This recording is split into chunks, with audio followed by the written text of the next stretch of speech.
Pretend you're sick and get out of here quickly. That's what the note said. Just those 8 words, scribbled in shaky handwriting on a piece of torn notebook paper that someone had slid under my front door. I found it Thursday morning, right there on my welcome mat, next to my slippers. My name wasn't on it. No signature at the bottom. Just that one sentence that made my heart pound in my chest like a drum, even though I couldn't understand why anyone would write such a thing to me. My name is Carmen Coleman, but most folks around here call me Carrie. I'm 68 years old, and I've lived in this house in Maplewood, New York, for the past 40 years. This beautiful Victorian home with the wraparound porch and the maple trees out front. This is where my late husband Robert and I raised our son. This is where we celebrated birthdays and Christmases, where we laughed and cried and built our life together. Robert passed 5 years ago from cancer, and Lord, I miss that man every single day. I taught elementary school for 35 years, and now I'm retired, living alone in this house that holds every memory that matters to me. Now, before I go any further, I want you to do something for me. Tell me in the comments which city you're watching this video from. I want to know how far our stories reach, how many of you out there might understand what I'm about to share. Because what happened to me, well, it could happen to anyone. So go ahead, honey, drop a comment, and let me know where you're listening from. That Thursday morning, I stood there in my entryway for the longest time, just staring at those 8 words. The paper was slightly damp from the morning dew, which meant someone had put it there recently, probably in the last hour or so, maybe while I was in the shower or making my coffee. I looked out the front window, searching the street for anything unusual, but everything looked normal. Mrs. Patterson was walking her little terrier like she does every morning. The mail truck was making its rounds. The Hendersons across the street were loading their car, probably heading to work. Just another quiet morning in Maplewood. But my hands were shaking. I read the note again. Pretend you're sick and get out of here quickly. The handwriting was rushed, the letters uneven, like whoever wrote it was in a hurry or maybe scared. The paper itself looked like it had been torn from a spiral notebook, the kind kids use in school. One edge was jagged where it had been ripped out fast. Who would write this? And why? I'm not the kind of woman who scares easily. You don't teach 3rd graders for 35 years without developing a thick skin and a steady nerve. I've handled screaming parents. I've broken up playground fights. I've dealt with everything from head lice outbreaks to that time little Jimmy Morrison brought his father's pistol to show and tell. But this note, these simple words, they sent a chill right through me that I couldn't shake. I folded the paper carefully and put it in the pocket of my robe. My coffee was getting cold on the kitchen counter, but I didn't care. I walked through my house slowly, room by room, looking for anything out of place. The living room looked fine. My late husband's favorite chair still in its spot by the window. The family photos on the mantel exactly where they'd always been. The kitchen was clean, everything put away from last night's dinner. Upstairs, my bedroom was untouched, the bed made just like I'd left it. Nothing was missing, nothing was broken, nothing seemed wrong at all. But that note said to get out quickly. I went back downstairs and stood at my front door, looking through the peephole. The street was still quiet, normal, safe. This was Maplewood, for heaven's sake. We didn't even lock our doors half the time. The biggest crime we'd had in the past year was when someone stole the donation box from the church bake sale, and that turned out to be poor old Mr. Dennis, who had dementia and thought he was paying for the cookies. I made myself sit down at the kitchen table with my coffee, trying to think rationally. Maybe it was a mistake.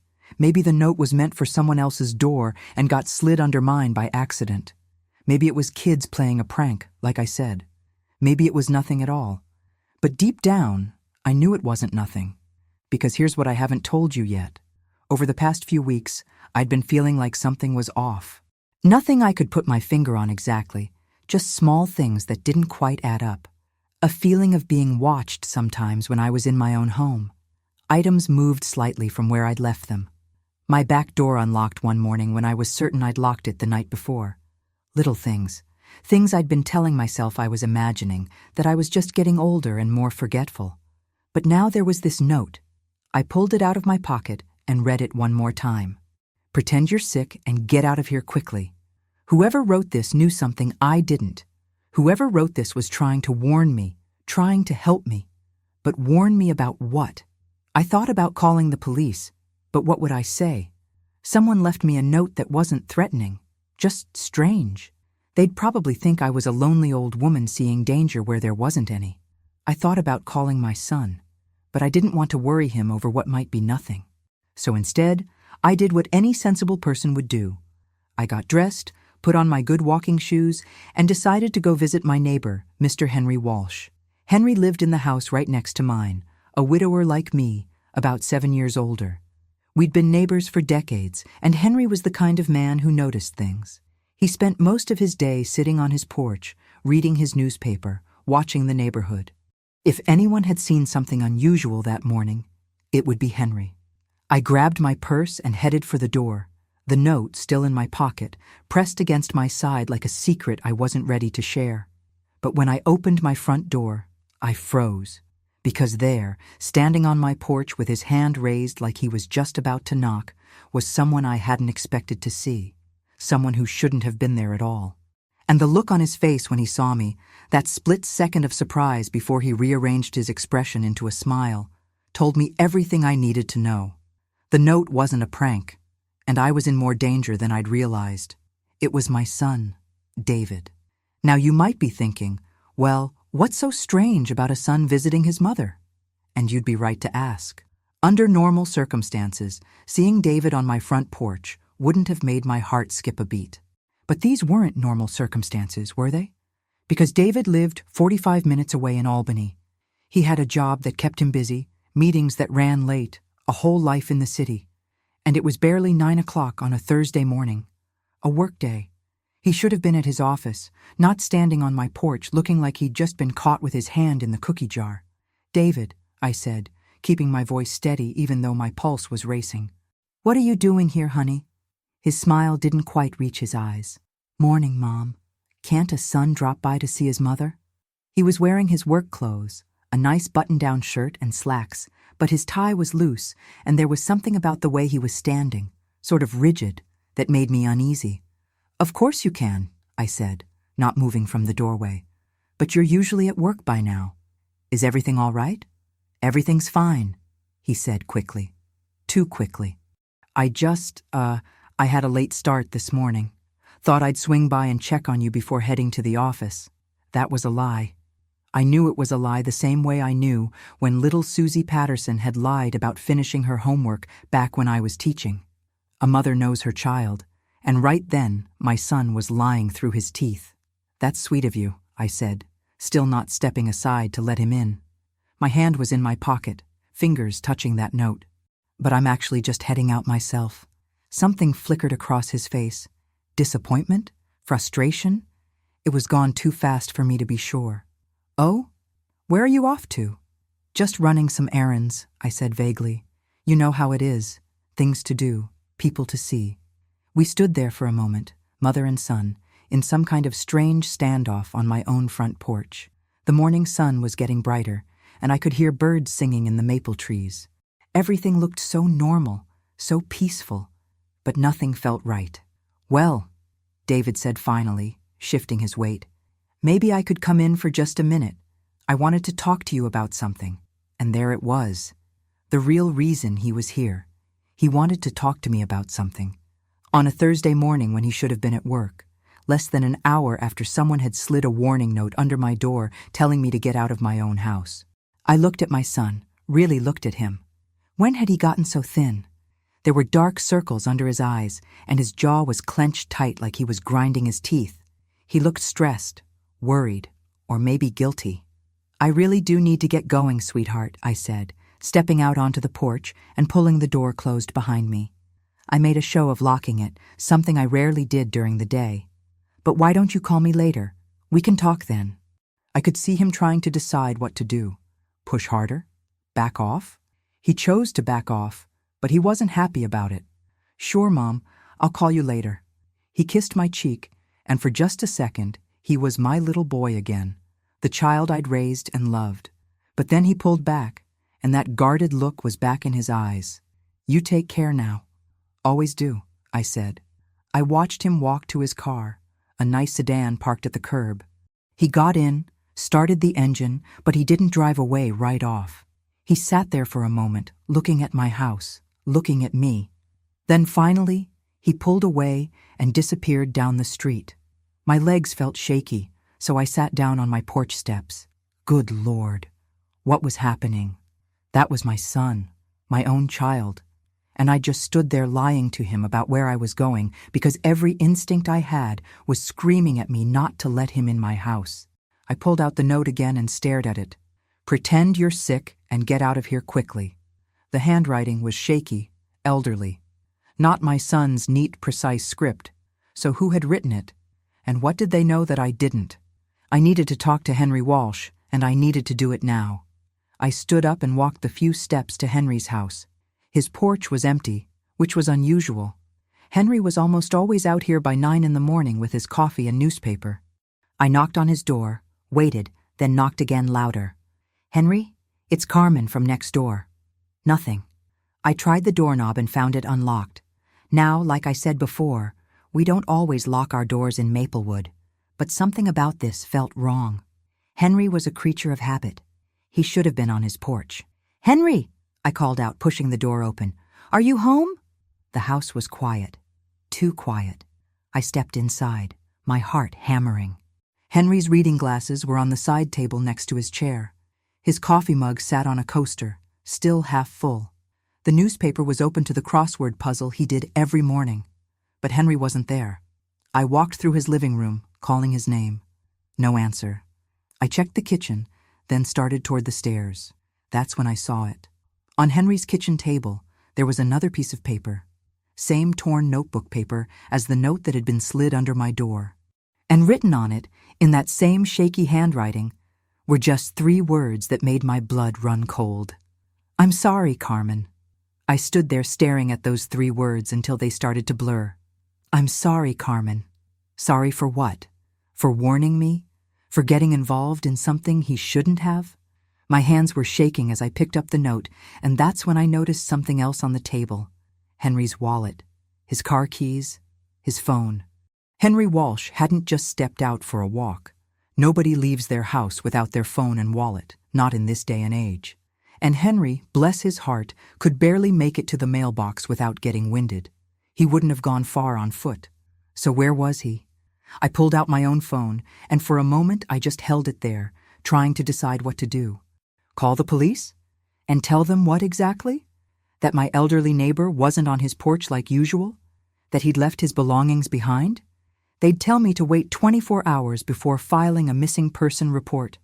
I knew how these things worked, but I also knew something was very wrong. I took pictures of the note on Henry's table with my phone. Then I took pictures of his wallet and keys sitting there abandoned. Evidence. I was collecting evidence, though I wasn't even sure yet what crime had been committed. I walked through the rest of Henry's house, calling his name softly, half afraid of what I might find. The bathroom was empty. His bedroom looked undisturbed, bed made with military precision like Henry always did it. The spare room he used as an office was neat and tidy, everything in its place, except Henry himself. I went back downstairs and stood in his living room, trying to think. The coffee in his mug was still lukewarm. That meant he'd been here recently, maybe within the last hour. Around the same time, someone had slid that warning note under my door. Had Henry written both notes? It seemed likely.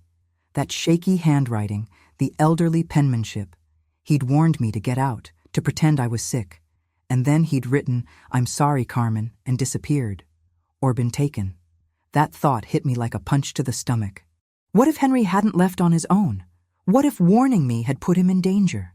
I looked out Henry's front window at my house next door. From here, Henry had a perfect view of my front porch, my driveway, everyone who came and went. He'd always been a watchful neighbor, the kind who noticed when your newspaper wasn't picked up, or when a strange car parked on the street too long. What had Henry seen? I thought about David showing up on my porch so unexpectedly. About that look on his face when he saw me. That flash of surprise before he covered it with a smile. Had he expected the house to be empty? Had he thought I'd taken Henry's advice and left already? No, I couldn't think like that. David was my son. Yes, he'd been acting strange lately, showing up more often, asking questions about the house and my finances. But that didn't mean he was involved in something sinister. There had to be another explanation. I locked Henry's door behind me and walked back to my own house. The street was quiet now, the morning rush over. Most people were at work or inside their homes. I felt very alone standing there on my porch. I went inside and locked my door behind me. Then I did something I hadn't done in years. I went around and checked every window, every door, making sure everything was secure. In my own home, the place where I'd felt safe for 40 years. I made myself a fresh cup of coffee and sat down at my kitchen table with both notes spread out in front of me. Pretend you're sick and get out of here quickly. And, I'm sorry, Carmen. Henry had seen something, heard something, known something, and it had scared him enough to warn me in the middle of the night, because that note must have been slid under my door very early, maybe 3 or 4 in the morning when he knew no one would see him. What could possibly be so dangerous that an old man would risk himself to warn his neighbor? I thought about the past few weeks again. Those little things I'd noticed. Items moved, doors unlocked. That feeling of being watched. At the time, I dismissed it as my imagination, as getting older and more forgetful. But what if I hadn't been imagining it? What if someone had been in my house? I got up and started going through my home more carefully now, really looking. In the living room, I noticed that the family photo albums on the bookshelf weren't quite in the right order. Small thing, but I was particular about those albums. In the kitchen, the junk drawer seemed messier than usual, like someone had rifled through it looking for something. Upstairs in my bedroom, the closet door wasn't fully closed the way I always left it. Someone had been in my house, maybe more than once, going through my things. But why? What were they looking for? I thought about my late husband, Robert, about the life insurance money that had paid off the house, about the house itself, worth a good amount now with property values going up, about my pension, my savings account, my will. I went to my office, the small room at the back of the house where I kept important papers. My hands were steadier now. Fear was being replaced by something else. Anger, maybe. Determination. I opened the file cabinet where I kept my legal documents and pulled out the folder labeled Will and Estate. I sat down at my desk and opened it. And that's when I saw something that made everything click into place. The will inside the folder wasn't the one I'd signed. I'd like to tell you that I panicked right then, that I called the police or ran out of the house screaming. But I didn't.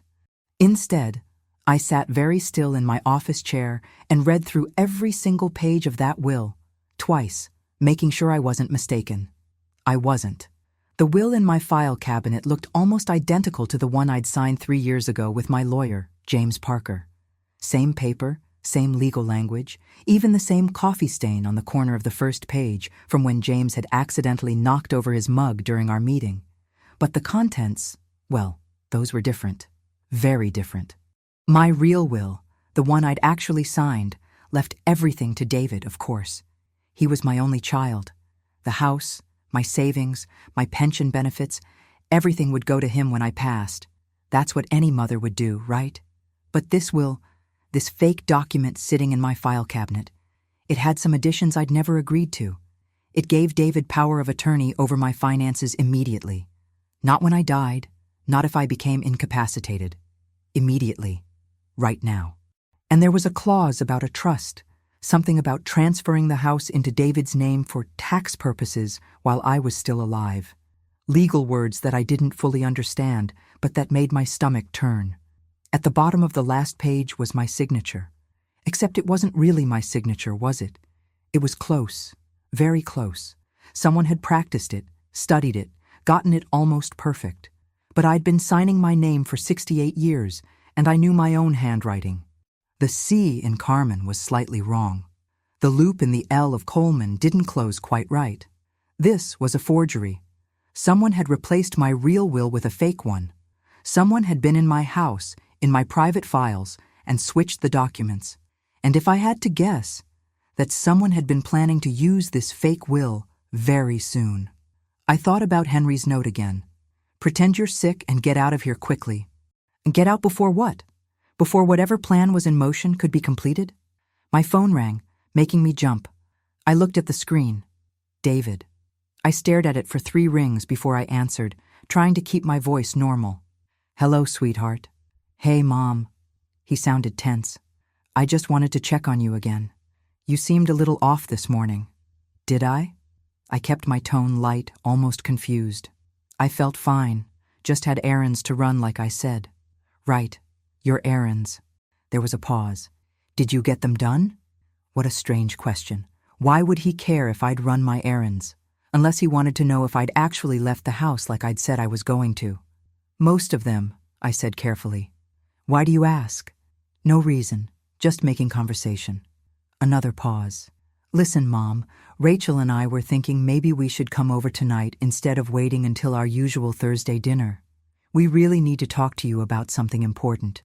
There it was. They needed to talk to me about something important. I'd bet my last dollar I knew what that something was. They were going to present me with that fake will, probably tell me it was for my own good, for tax purposes, to protect my assets.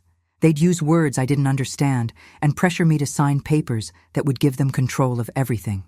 Tonight's not good for me, actually, I said. I'm not feeling well, might be coming down with something. The lie came out smooth as silk. Henry had told me to pretend I was sick, and now I understood why. If I was sick, if I stayed away from David and Rachel, I bought myself time to figure this out. You're sick? David's voice changed, got sharper. What kind of sick? Oh, just a little under the weather. Probably nothing, but I think I should rest. Maybe we should come over anyway. Take care of you. No, I said quickly. I don't want you catching anything. I'll be fine. I'm just going to have some soup and go to bed early. Mom, I really need to go, David. I'm going to take some medicine and lie down. I'll call you tomorrow when I'm feeling better. I hung up before he could argue. My heart was pounding. I'd just lied to my son, put him off, and I could tell he wasn't happy about it. But I needed time. Time to think. Time to plan. I took the fake will and photographed every single page with my phone. Then I put it back in the file cabinet exactly as I'd found it.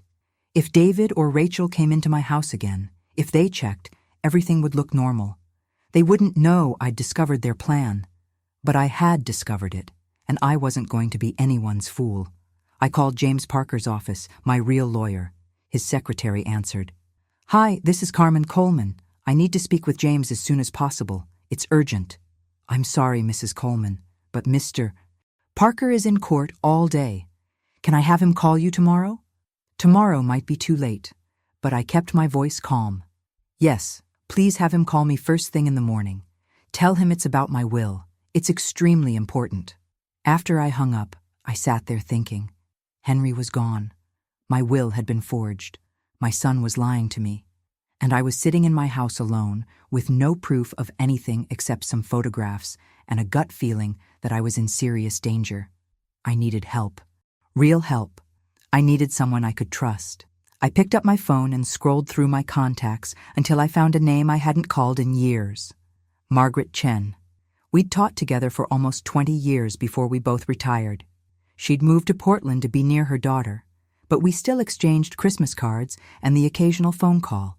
More importantly, Margaret's daughter was a police detective. I dialed the number and waited. When Margaret answered, I didn't waste time with pleasantries. Margaret, it's Carmen Coleman. I need your daughter's phone number, the detective. I think I'm in trouble. Margaret didn't ask questions. Bless her heart. She just gave me her daughter's number and told me to call her right away. Lisa's good at her job, Carmen. She'll help you. Then she added, and you call me back when you can. I want to know you're safe. I promised I would, and hung up. But I didn't call Lisa Chen right away. Instead, I sat there thinking about what I was about to do. Once I involved the police, there was no going back. This would become official, real. And if I was wrong, if somehow I'd misunderstood everything, I'd be accusing my own son of something terrible. But I wasn't wrong. Deep in my gut, I knew I wasn't wrong. I dialed Lisa Chen's number. It rang 4 times before a professional voice answered. Detective Chen.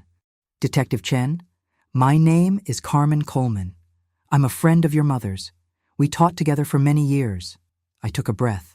I think someone is trying to steal my property, and I think my neighbor might be missing because he tried to warn me." There was a brief pause. "Mrs. Coleman, are you in immediate danger right now?" "I don't think so. Not right this moment." "Where are you?" "I'm at home, in Maplewood, New York." "Okay. I'm based in Portland, so I can't come to you, but I can help you figure out what to do. Tell me everything, from the beginning." So I did. I told her about finding the note under my door that morning, about David showing up unexpectedly, about Henry Walsh being gone with all his belongings left behind, about the fake will in my file cabinet. I tried to keep my voice steady, tried to sound rational and not like some paranoid old woman. When I finished, Detective Chen was quiet for a moment. Then she said, "Mrs. Coleman, I need you to listen to me very carefully. What you're describing sounds like elder financial abuse, possibly with intent to commit fraud. The fact that your neighbor is missing is extremely concerning. I want you to call your local police department right now and file 2 reports, one for your missing neighbor and one about the forged will." "But I don't have proof," I said. "Just a feeling that the will is fake." "You have enough for them to investigate. And Mrs. Coleman?" Her voice got firmer. "Don't tell your son or his wife that you've discovered anything. Don't confront them. People who commit this kind of fraud can become dangerous when they realize they've been caught." Dangerous. My son. Those 2 words didn't belong in the same sentence, but here we were. "There's something else," I said. "I don't think my local police will take this seriously. Maplewood is a small town. Everyone knows everyone. David coaches Little League. He volunteers at the church. They're not going to believe he'd do something like this." Detective Chen sighed. "You might be right. Small towns can be tricky. But you still need to file those reports, create a paper trail, document everything. And Mrs. Coleman? Get that will to a safe place today. Not in your house, somewhere your son doesn't have access to." After I hung up with her, I sat there for a long moment. Then I got up and went to my bedroom. I pulled out my overnight bag from the closet and started packing. Not a lot, just enough for a few days. Clothes, toiletries, my medications. I added the fake will, carefully placed in a folder. Then I went through the house and gathered other important documents. My real will was at James Parker's office, thank God, but I had copies of bank statements, property deeds, insurance policies. I was looking through my desk drawer for my passport when I heard it. A sound from downstairs, the soft click of a door closing. I froze. Someone was in my house. I moved quietly to my bedroom door and listened. Footsteps. Careful, soft footsteps moving through my living room. I heard the creak of my office door opening down the hall. My phone was on the bed where I'd left it. I grabbed it, my hands shaking now, and dialed 911. But before I could press call, I heard a voice from downstairs. "Mom? You home?" David. My son was in my house. Had he let himself in? Did he have a key I didn't know about? Of course he did. He must have made himself a copy weeks ago, months ago maybe. That's how he'd been getting in to go through my things. "Mom?" His voice was closer now. He was coming up the stairs. I shoved my phone in my pocket and stepped out of my bedroom, trying to look natural even though my heart was racing. "David, you scared me half to death. What are you doing here?" He was at the top of the stairs now, and the look on his face wasn't the concerned son anymore. It was something harder, colder. "You said you were sick. I wanted to check on you. But you look fine to me, Mom. Better than fine. You look like you're going somewhere." He was looking at the overnight bag on my bed, visible through my open bedroom door. "I was just organizing some things," I said, "thinking about donating some old clothes." "Really?" He walked past me into my bedroom, and I had to stop myself from trying to block him. He picked up the folder with the fake will in it. "What's this?" "Just papers, nothing important." He opened the folder and looked at the will. For a second, something like relief crossed his face. Then he looked at me, really looked at me, and I saw the moment he realized I knew, that I'd figured it out. "Mom," he said slowly, "we need to talk." "I don't think we do," I said, keeping my voice steady. "I think you need to leave my house, David. I can't do that." He closed my bedroom door behind him, and suddenly the room felt very small. "We really need to talk about your future, about what's best for you. And that's when I understood that Detective Chen had been right. My son was dangerous. I faced down angry parents who thought their precious children could do no wrong. I've stood up to school board members who wanted to cut programs for the kids who needed them most. I've even confronted a man twice my size who was beating his dog in the park. But standing in my own bedroom, with my own son blocking the door, I felt fear like I'd never known. "David," I said, keeping my voice calm the way I used to when dealing with difficult students. "You're scaring me. Please move away from the door." "I'm not trying to scare you, Mom. I'm trying to protect you." He set the folder down on my dresser and ran his hand through his hair. He looked exhausted, desperate even. "You don't understand what's happening. What's at stake? Then explain it to me." He laughed, but there was no humor in it. "Where do I even start? Do you know how much debt Rachel and I are in? Do you have any idea?" I didn't say anything. I just watched him, this man who used to be my little boy, who I'd held when he had nightmares, who I'd taught to ride a bike and tie his shoes. "We're drowning, Mom. The house in Albany, the cars, Rachel's spending, my business investments that went south. We owe over $300,000. The bank is threatening foreclosure. We're going to lose everything." He looked at me with red-rimmed eyes. "Everything except this house, your house, worth almost $500,000, sitting here with just you in it. So you forged my will," I said quietly. "You've been coming into my house, going through my things, planning to steal everything your father and I worked for." "It's not stealing," his voice rose. "It would have been yours anyway when you passed. We're just moving up the timeline a bit, for tax purposes, to protect the assets. By lying to me, by forging documents, by taking care of business." He was pacing now, agitated. "Mom, you're almost 70 years old. How much longer are you going to live here alone anyway? 5 years? 10? Meanwhile, Rachel and I are losing our home now. Our lives are falling apart now. So your solution was to commit fraud. I was trying to avoid that." He spun to face me. "If you had just listened to us weeks ago when we first tried to talk to you about this, if you had just agreed to sign the papers willingly, none of this would have been necessary. But you kept putting us off, kept changing the subject. You left us no choice. There's always a choice, David. You chose to forge my signature. You chose to sneak into my house. You chose to—" I stopped. "What did you do to Henry Walsh?" Something flickered across his face. "Who? Don't play games with me. My neighbor. The one who warned me about you. Where is he?" "I don't know what you're talking about." But he did.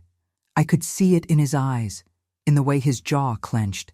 "David, if you've hurt that man—" "Nobody's hurt." He raised his hands. "Nobody's hurt. Henry just needed to mind his own business, that's all. He was watching the house too closely, asking too many questions. We just needed him out of the way for a little while." "We?" I felt my blood run cold. "Rachel was involved in this too?" "Of course Rachel's involved. It was her idea in the first place." The words came out before he could stop them, and I saw him realize his mistake immediately. So it was Rachel. Rachel, who'd been so sweet to me these past few months, always complimenting my house, asking about the property value, suggesting I was getting too old to maintain such a big place. Rachel, who'd insisted on those Thursday dinners, probably so she could search my house while I was busy cooking. Rachel, who'd married my son for his family's money, except there wasn't as much money as she'd thought, so she'd decided to take it directly from me. "Where is Henry?" I asked again. David shook his head. "He's fine. He's somewhere safe. Once this is all settled, once the papers are signed and the house is transferred, he can come back." "You kidnapped him." "We're keeping him comfortable. He has food, water, a bed. We're not monsters, Mom." "Aren't you?" I looked at my son, this stranger wearing David's face. "You forged legal documents. You broke into my home repeatedly. You kidnapped an elderly man. What would you call that?" "Necessary." His voice hardened. "And it's going to stay necessary until you cooperate. Now, here's what's going to happen. You're going to call your lawyer tomorrow and tell him you want to make some changes to your estate planning. You're going to sign the new papers giving me power of attorney and transferring the house into my name. And you're going to do it willingly, with witnesses, so everything looks completely legal. And if I refuse?" He looked at me for a long moment, Then Henry stays where he is, indefinitely. He's 75 years old, Mom. Not in the best health.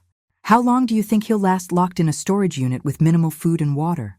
I felt like I'd been slapped. You wouldn't. I don't want to. But Rachel's not playing games. She'll do whatever it takes. He stepped closer to me. Please, Mom, just sign the papers. Make this easy. You can still live here. We're not kicking you out. We just need the equity in the house to pay off our debts. That's all. You'll barely notice the difference. Except I'll have nothing. No home, no assets, no security. You'll have us, your family.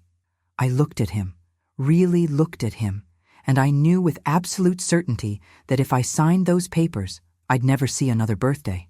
Once David and Rachel had what they wanted, I'd become a problem. An elderly woman with dementia, maybe, or one who had a tragic accident. They'd cross that bridge when they came to it. I need time to think, I said. You have until tomorrow morning, 9 o'clock. We'll come by with the papers and a notary. He opened my bedroom door. Make the right choice, Mom, for everyone's sake. He left, and I heard him walk down the stairs and out the front door. The lock clicked behind him. I sat down on my bed, my whole body shaking. My son had just threatened to kill a man unless I gave him everything I owned, and I had less than 24 hours to stop him. I sat there on my bed for maybe 5 minutes, just breathing, in and out, in and out, the way I used to teach my students to do when they got overwhelmed during tests. Then I stood up, walked to my bedroom window, and looked out at the street. David's car was gone. The neighborhood looked peaceful as ever. Mrs. Patterson was bringing in her mail. The Henderson kids were playing basketball in their driveway. Normal. Everything looked so normal. But Henry Walsh was locked in a storage unit somewhere, and my son had just extorted me in my own bedroom. I pulled out my phone and called Detective Chen back. She answered on the first ring. Mrs. Coleman? He was just here, my son. He admitted everything. The words tumbled out. He forged the will because he's in debt. He and his wife kidnapped Henry. They're keeping him in a storage unit. He gave me until tomorrow morning to sign papers, or they'll let Henry die. Slow down. Take a breath. Did he threaten you physically? No. But he made it clear what would happen if I don't cooperate. Okay, listen to me. You need to call your local police right now. Tell them everything your son just told you. This is kidnapping, extortion, fraud. These are serious crimes. I will. But Detective Chen, you said it yourself. This is a small town. What if they don't believe me? What if they call David first to get his side of the story and he moves Henry or does something worse? She was quiet for a moment. You're right to be concerned. Do you have anywhere safe you can go? Somewhere your son doesn't know about? I thought about that. David knew all my friends in Maplewood. He'd find me at any of their houses. The church? Too obvious? A hotel? He'd check those. There's a motel about 30 miles from here, I said slowly. Off Route 9. Your mother and I stayed there once years ago when we went to a teaching conference, the Pine Grove Motor Lodge. It's old, kind of run down. Not the sort of place David would think to look. Good. Pack what you need and go there now. Right now. Call the police from there and file your report. I'll make some calls too. See if I can get the state police involved since this crosses into kidnapping. But Mrs. Coleman, you need to move fast. After we hung up, I grabbed my overnight bag and added a few more things. My jewelry box with my mother's wedding ring. The photo albums David hadn't managed to steal yet. My laptop. I went downstairs and unplugged my desktop computer too. If there was evidence on there of David accessing my files, I wanted it. I was loading everything into my car when I heard a voice behind me. Mrs. Coleman? You going somewhere? I jumped and turned around. It was Tommy, David's son, my grandson. He was standing at the end of my driveway on his bicycle, his backpack slung over his shoulder. He should have been at school. Tommy. I tried to smile. Shouldn't you be in class, honey? Half day today, teacher training or something. He looked at all my bags in the car. You didn't answer my question. Where are you going? I looked at this boy, 16 years old, so much like his father used to be before life hardened him. Did Tommy know what his parents were doing? Was he involved? Just running some errands, I said carefully. With all that stuff? He wheeled his bike closer. Grandma, I'm not stupid. Something's going on. Dad's been acting weird for weeks. Mom, too. And this morning when I got up, they were fighting about you, about something Dad was supposed to do today. My heart started beating faster. What did they say? Tommy looked uncomfortable. I wasn't really listening, but Mom was mad. She said Dad had messed things up, that you weren't cooperating, that they needed to move to Plan B. He looked at me with worried eyes. Grandma, are you in trouble? Are they trying to hurt you? And there it was, the question I'd been dreading and hoping for at the same time, because if Tommy was asking, that meant he didn't know. He wasn't part of it. I still had one ally in David's family. Tommy, I need you to be honest with me. Have your parents said anything about Mr. Walsh? The old man who lives next door to me? The neighbor guy? Not really. Wait. He frowned, thinking. A few days ago, Mom was on the phone with someone, and I heard her say something about making sure the old man stayed put until things were handled. I figured she meant Grandpa's brother in the nursing home or something. She wasn't talking about your great-uncle. I made a decision then. A risky one, maybe, but I was out of options. Tommy, get in the car. What? Get in the car, now. We need to talk, and we can't do it here. He hesitated for just a second, then propped his bike against my garage and climbed into the passenger seat. I got behind the wheel and started driving. I didn't know where yet, just away from my house, away from where David might come back. Grandma, you're scaring me. I'm scared too, honey. I looked at him. Your parents are in trouble, bad trouble, financial trouble. And they've done some things, illegal things, trying to get out of it. I told him everything as I drove. About the forged will, about Henry being kidnapped, about the threats David had made. Tommy's face went pale, then red, then pale again. That's insane, he whispered. Dad wouldn't do that. He wouldn't kidnap someone. He admitted it to me, Tommy, less than an hour ago. But he coaches Little League. He volunteers at the soup kitchen. I know, and I've been trying to make sense of it too. But desperate people do desperate things. I pulled into a parking lot.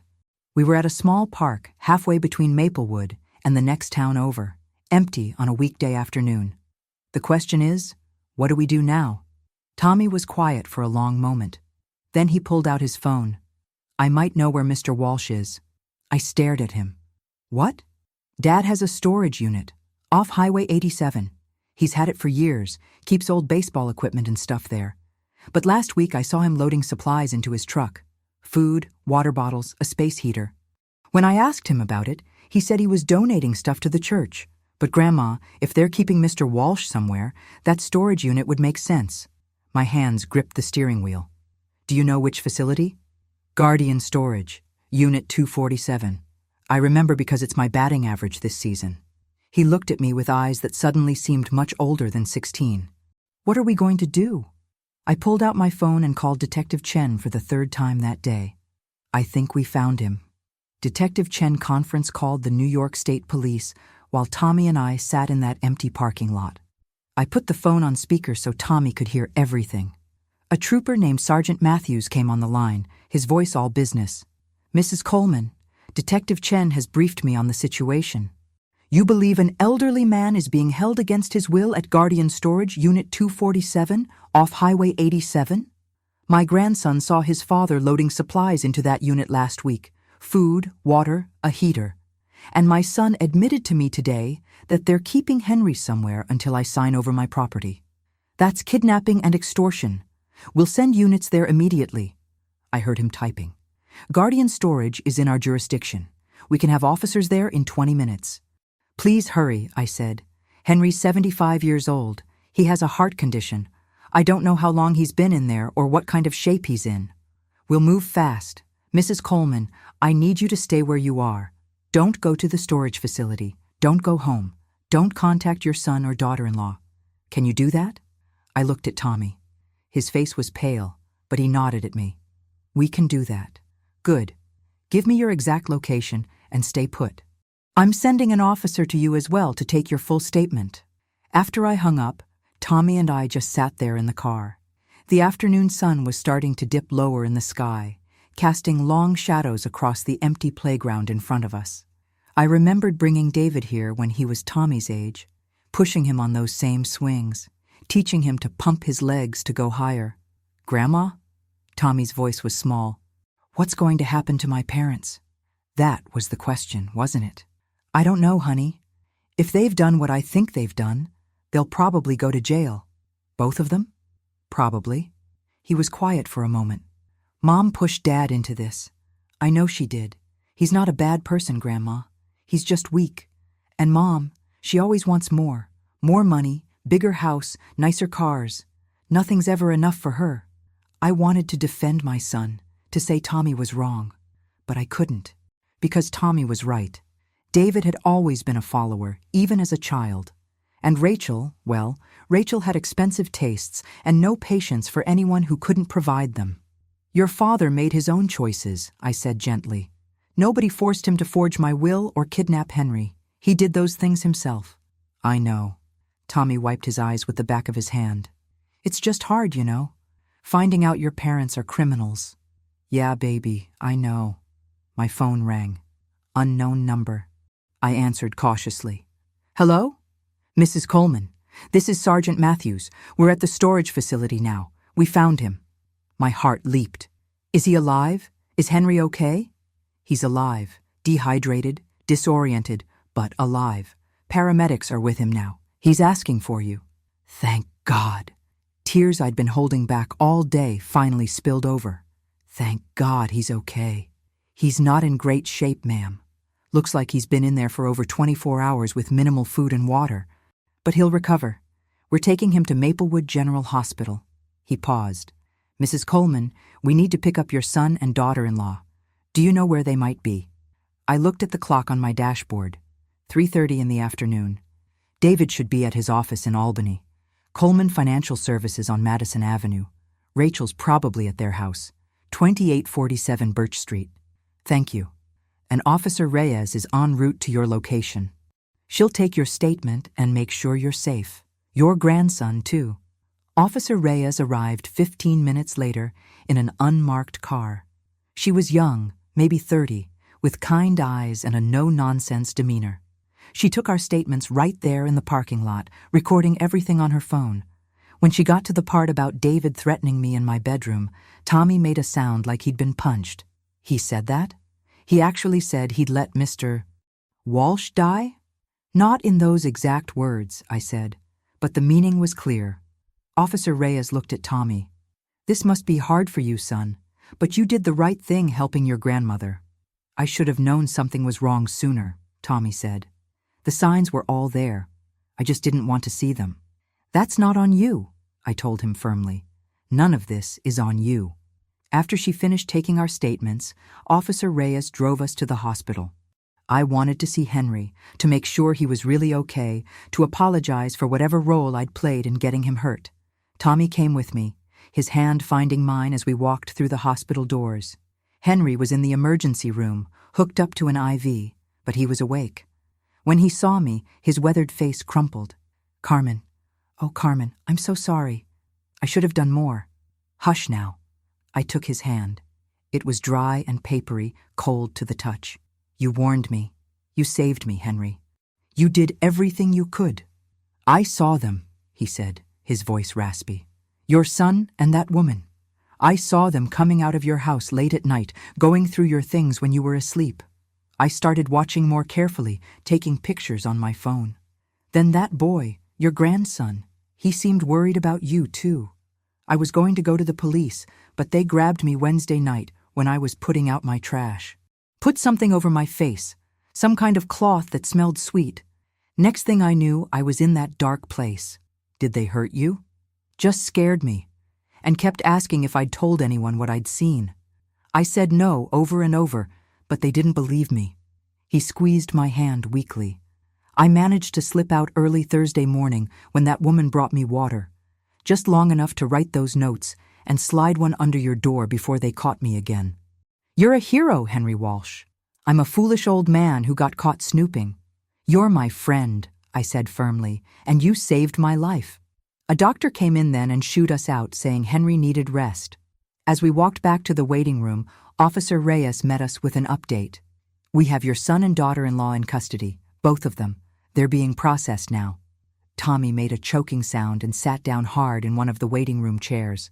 What happens next? I asked. They'll be arraigned tomorrow. Charges include kidnapping, elder abuse, fraud, extortion, and breaking and entering. With the evidence we have, the DA's office is confident about prosecution. She looked at me carefully. Are you going to be okay, Mrs. Coleman? Was I? My son was going to jail. My daughter-in-law, too. My grandson was sitting there looking like his world had ended, because it had. And I was the one who'd put it all in motion. But Henry was alive. My house was still mine. And justice, real justice, was being served. Yeah, I said. I think I am.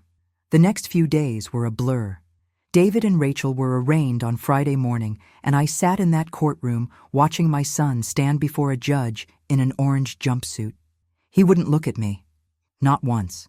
Rachel, on the other hand, glared at me like this was all my fault, like I was the one who'd ruined her life instead of the other way around. The judge set bail at $200,000 each. They couldn't make it. Their assets were frozen, their bank accounts emptied by debt. So they stayed in jail, waiting for their trial date. Tommy came to stay with me. His parents' house was being searched by police, catalogued as evidence. The boy had nowhere else to go, and honestly, neither of us wanted to be alone. We needed each other. That first night, he sat at my kitchen table while I made us dinner, just simple pasta and salad, and he said, I keep thinking I should feel worse than I do. Like, they're my parents. I should be devastated. But mostly I just feel relieved. Is that terrible? No, honey, it's not terrible. It's honest. I set a plate in front of him. You've been living in a house with two people spiraling into desperation for months now. You probably felt that tension every single day without even realizing it. Mom was always angry, always snapping at Dad about money, about the bills, about how we couldn't afford this or that, and Dad just got quieter and quieter, like he was disappearing into himself. Tommy pushed pasta around on his plate. I heard them fighting one night, maybe 2 months ago.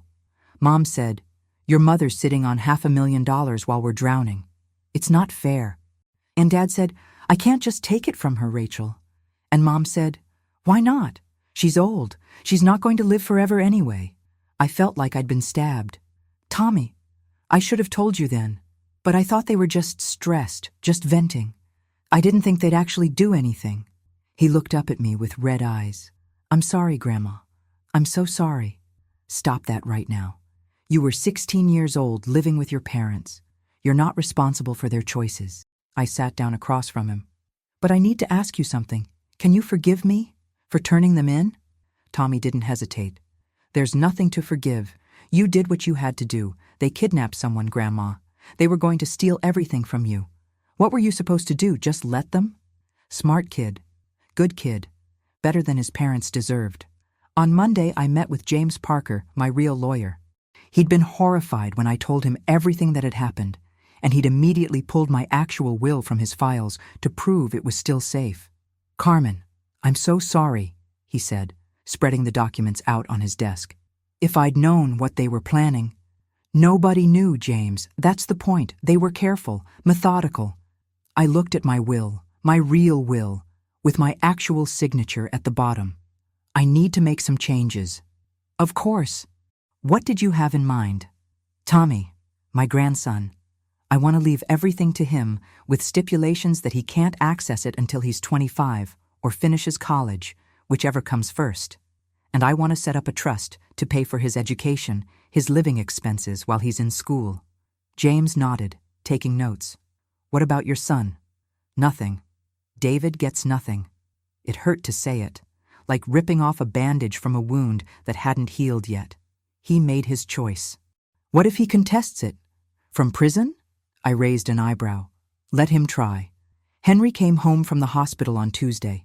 He was weak still, moving slowly, but he was alive and ornery as ever. I brought him soup and bread, sat with him on his porch while he told me everything he'd seen over the past few months. I noticed them the first time about 2 months back, he said, sipping his soup carefully. It was late, maybe 2 in the morning. I couldn't sleep. You know how it is at our age. I was sitting by my window, and I saw movement at your house.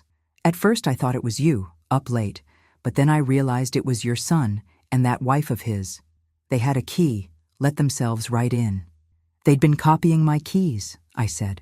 The police found duplicates in Rachel's purse. I watched them the next few times, too. They'd come late, go through your office, your bedroom even. I took pictures on my phone, thought about coming to you, but I wasn't sure.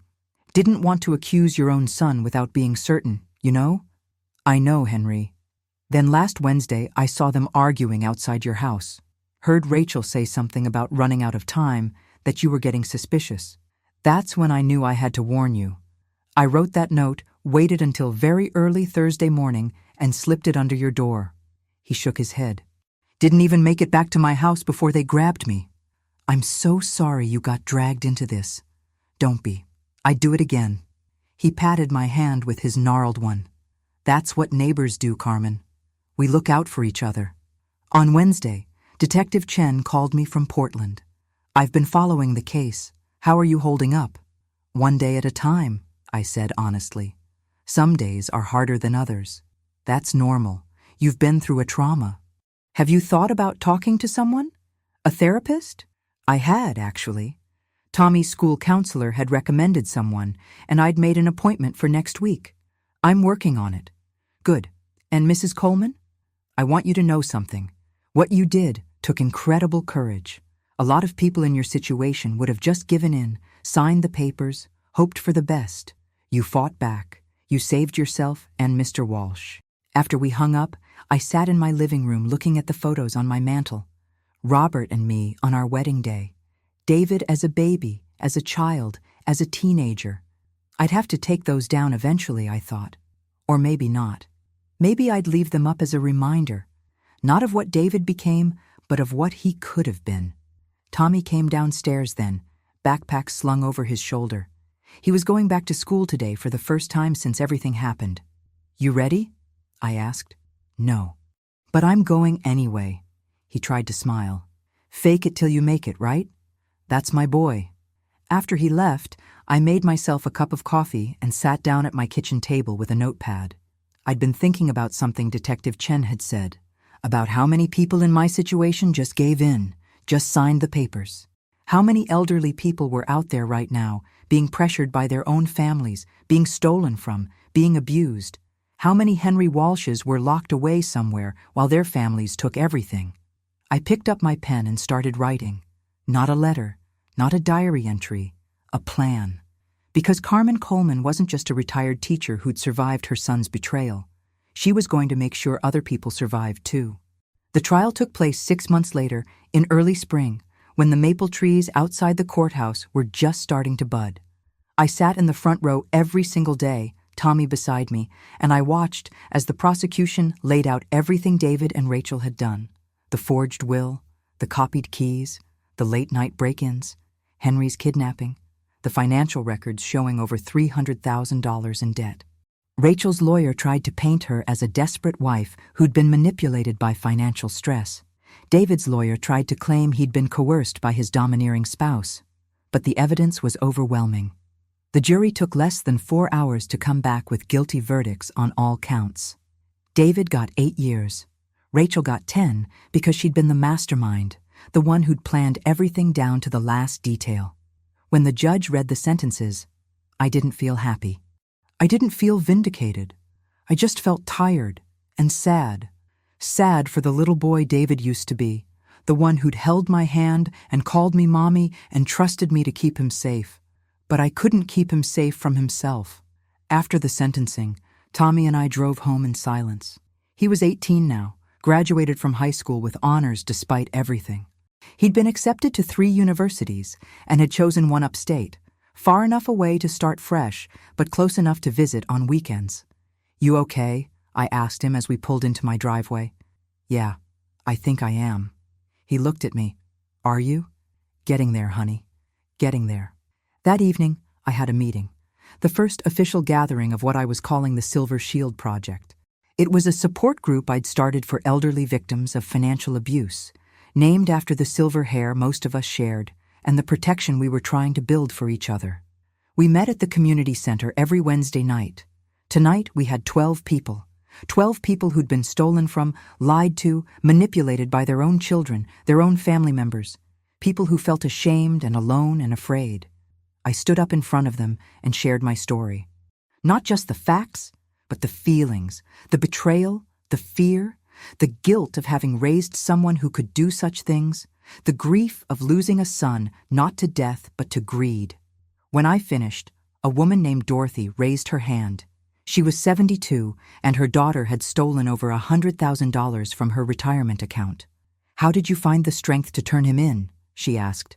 "I can't imagine calling the police on my own child." "I found the strength by remembering that what they were doing wasn't just wrong, it was criminal," I said. "And by understanding that real love, real family, doesn't steal from you, doesn't threaten you, doesn't lock your neighbor in a storage unit to die." I looked around the room. We teach our children right from wrong. We raise them to be good people. But sometimes, despite everything we do, they make terrible choices. And when they do, we're not obligated to protect them from the consequences. A man named George spoke up. "My son says I'm abandoning him by pressing charges. Says a real father would forgive and forget." "Real forgiveness doesn't mean pretending something didn't happen," I said. "It means acknowledging what happened, dealing with it honestly, and choosing not to let it poison your soul. Your son committed a crime. He needs to face justice. That doesn't make you a bad father. It makes you a good citizen." After the meeting, Henry joined me for coffee at the diner down the street. He'd become a fixture at Silver Shield meetings, sharing his own story, encouraging others to speak up. "You're doing good work, Carmen," he said, stirring sugar into his coffee. "Robert would be proud." I smiled at the mention of my late husband. "I hope so. I like to think he sent you to watch over me that night, that somehow he knew I'd need help. Maybe he did." Henry winked.